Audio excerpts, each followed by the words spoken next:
वो कुछ ही दूर गया होगा कि तभी उसने देखा सड़क पर एक भारी और घना पेड़ टूटा हुआ था और रास्ता बंद था। अजय बेबसी से उस बंद रास्ते को देखने लगा। उसने अपनी बाइक तुरंत रिचर्ड पैलेस की ओर मोड़ दी।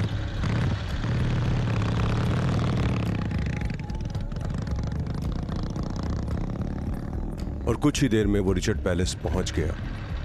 बाइक खड़ी करके वो दौड़ता हुआ एक कमरे के अंदर चला गया।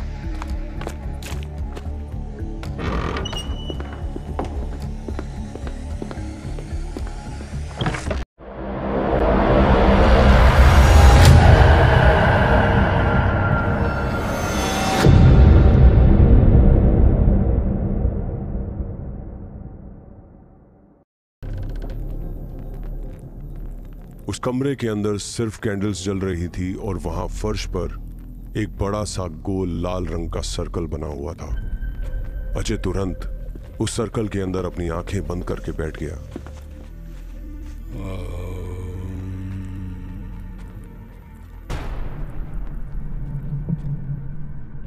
कुछ ही देर में वो चीलों का झुंड तूफान के साथ शहर के एक रेस्टोरेंट के नजदीक मंडराने लगा।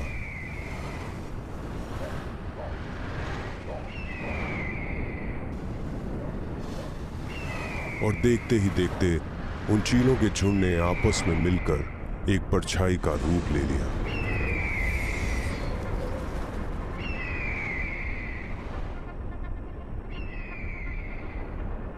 अचानक आए तूफान से रेस्टोरेंट का मालिक अक्षय, जो कि बाहर से रेस्टोरेंट को ताला लगा रहा था, बुरी तरह से चौंक गया और बड़बड़ाने लगा। अजीब बात है, इस तरह का तूफान तो मैंने आज तक नहीं देखा। ये तो एक पल में ही खत्म हो गया। समझ में नहीं आता कि तूफान था या कुछ और।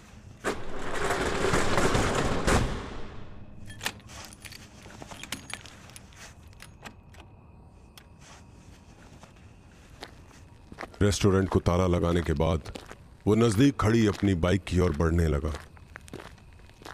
तभी उसकी नजर बाइक के करीब खड़ी एक लड़की पर पड़ी। अंधेरा होने की वजह से अक्षय उसका चेहरा नहीं देख पा रहा था। अक्षय धीरे धीरे कदमों से उस लड़की के नजदीक जाने लगा। जैसे ही अक्षय की नजर उस लड़की की नजर से मिली, वो हक्का बक्का उस लड़की को देखने लगा, क्योंकि उसने अपने जीवन में कभी भी इतनी खूबसूरत लड़की नहीं देखी थी। वो लड़की अक्षय को देखकर रहस्यमय अंदाज में मुस्कुरा रही थी। उसने देखा कि इतनी सर्दी में वो काफी महंगे कपड़े की एक काली रंग की साड़ी पहनी हुई थी। उसके खूबसूरत शरीर को देखकर अक्षय के मन में वासना का तूफान उठने लगा और उसने मुस्कुराते हुए उस लड़की से पूछा, कौन है आप? यक्षिणी। यक्षिणी? ये कैसा नाम है?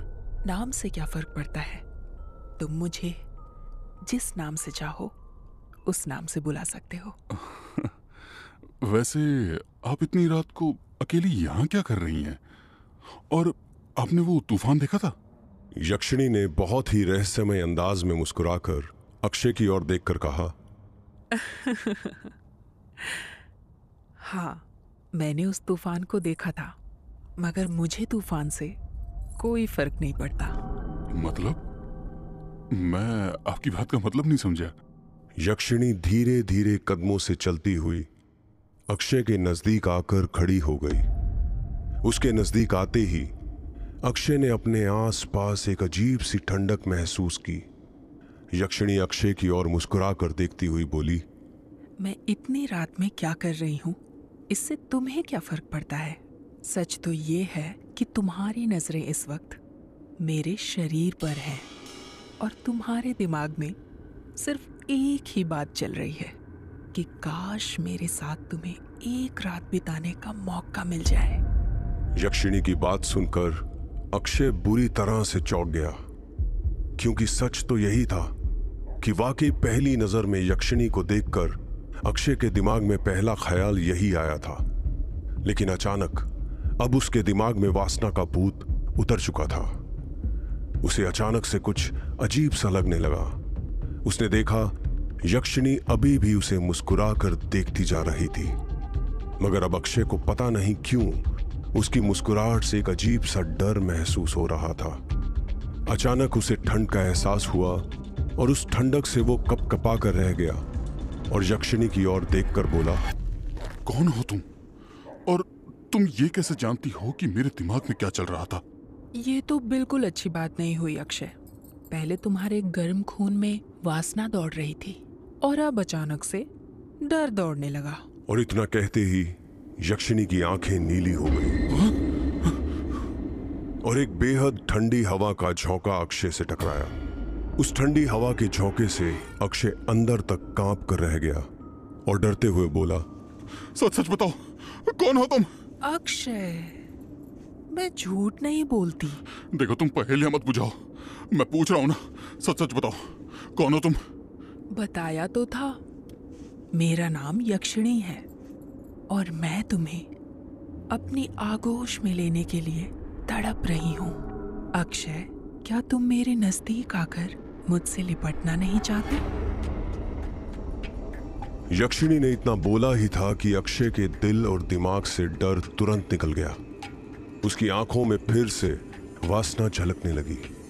वो सम्मोहित अवस्था में धीरे धीरे कदमों से यक्षिणी के बिल्कुल नजदीक चला गया और यक्षिणी ने अक्षय को अपनी बाहों में भर लिया।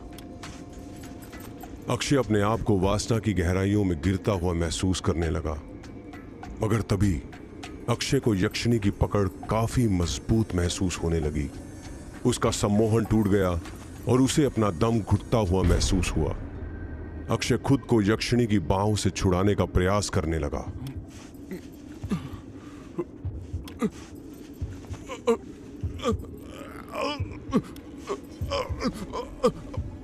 छोड़ो मुझे।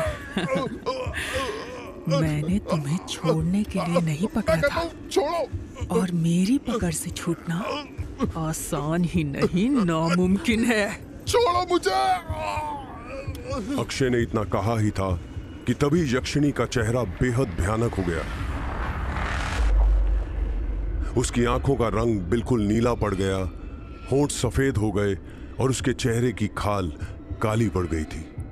उसके खूबसूरत हाथ देखते ही देखते किसी जंगली भेड़िए के हाथ में तब्दील हो गए।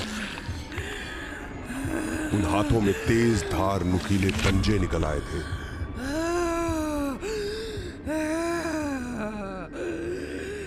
यक्षिणी ने एक ही झटके में अक्षय को खुद से अलग कर दिया। यक्षिणी का भयानक रूप देखकर अक्षय की आंखें दहशत से फटी की फटी रह गई।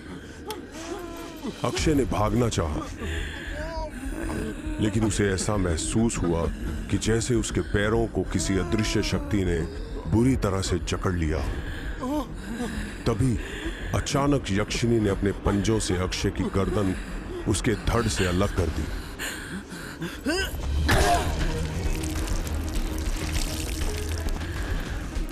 अक्षय के धड़ से खून का फव्वारा फूट पड़ा, जो यक्षिणी के चेहरे पर पड़ा।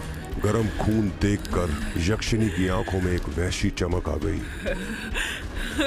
कुछ ही पल में वो अक्षय के शरीर से सारा खून पी गई।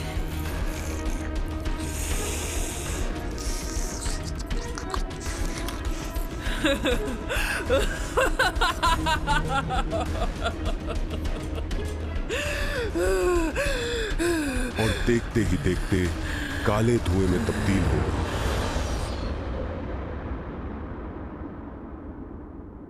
कुछ ही पलों में वो काला धुआं चीलों के झुंड में परिवर्तित होकर बड़ी तेजी से उड़ता हुआ रिचर्ड पैलेस के जंगल की ओर चला गया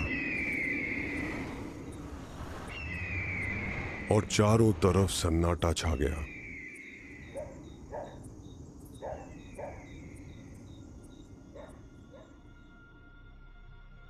अगले दिन अक्षय की मौत की खबर न्यूज चैनल पर चल रही थी और उसकी तस्वीर न्यूज़पेपर की फ्रंट हेडलाइन में थी। अक्षय की लाश सड़क पर पड़ी हुई थी और उसकी लाश के इर्द गिर्द बहुत से पुलिस वाले मौजूद थे। इंस्पेक्टर विनय अक्षय की लाश का बड़ी बारीकी से मुआयना कर रहा था। वहां लोगों की काफी भीड़ थी और सभी डरी नजरों से अक्षय की सरकटी लाश को देख रहे थे। काफी देर तक लाश का मुआयना करने के बाद इंस्पेक्टर विनय ने हवलदार बलराम की ओर इशारा करके कहा, बलराम, इस बॉडी को पोस्टमार्टम के लिए भिजवा दो और इस भीड़ को यहां से हटाओ। लोगों में दहशत का माहौल बन रहा है। हवलदार बलराम फटी आंखों से अक्षय की सरकटी लाश को घूरे जा रहा था और उसने इंस्पेक्टर विनय की बात को सुना ही नहीं। इंस्पेक्टर विनय ने गुस्से में हवलदार की ओर देखकर कहा, तुमने सुना नहीं मैंने क्या कहा? यहां से भीड़ हटाओ और इस बॉडी को पोस्टमार्टम के लिए भेजने की तैयारी करो। इंस्पेक्टर की बात सुनकर हवलदार बलराम जैसे अपनी गहरी सोच से बाहर आ गया। उसने डरे हुए अंदाज में इंस्पेक्टर विनय की ओर देखकर कहा, एक बात पूछूं सर, आपको क्या लगता है ये मर्डर किसने किया होगा? लगता है शहर में कोई सीरियल किलर घूम रहा है और इस तरह के मर्डर सिर्फ और सिर्फ एक सीरियल किलर ही कर सकता है। लेकिन मुझे लगता है सर कि ये जरूर किसी भूत प्रेत चुड़ैल या पिशाच का काम होगा।